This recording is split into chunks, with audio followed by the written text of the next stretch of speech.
মাসে বলা শয়তান বন্দি থাকে, তা কেরাম শয়তান বন্দি থাকে, তাও তো মানছি শয়তানি কমছে না রে।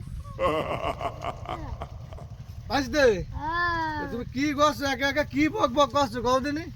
এই যে ভাই বলে রোজার মাসে শয়তান বন্দি থাকে। হ্যাঁ, রোজার মাসে শয়তান বন্ধ থাকে। তাই যে সবজি আলারা এত সবজির দাম নিচ্ছে কেন? বিষয়টা হচ্ছে কি শুনবা, শয়তান এই 1 মাস বন্দি থাকে। বন্দি থাকার আগে বাংলাদেশে 3 গ্রুপের উপর দায়িত্ব দিয়ে যায়। কি? যেমন প্রথম 10 দিন দিয়ে যায় সবজির উপরে।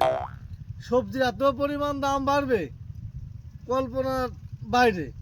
আর শয়তান দ্বিতীয় দায়িত্ব দিয়ে যায়, সেটা হচ্ছে কি ওই যে পোশাকের উপরে। যারা কি ঈদের কেনাকাটা করবে, বেতন পাওয়ার পর কেনাকাটা করবে, এদের উপর দায়িত্ব দিয়ে যায়। আর 3 নম্বরে দায়িত্ব দিয়ে যায় শেষের 10 দিন, সেটা হচ্ছে কি শ্রমিক ইউনিয়ন, অর্থাৎ বাসে। ওই যে মানুষ ঢাকা থেকে আসবে, বাড়ি থেকে আবার যাবে, এই ঈদের কিন্তু উপর চাপ পড়ে দেয় যে আমাদের টিকিট নেই, এই নেই সেই নেই, 500 টাকার টিকিট 1500 টাকা বিক্রি করে। মানে শয়তান বান্দা থাকে ঠিকই, কিন্তু শয়তান আমাদের উপর দায়িত্ব দিয়েছে।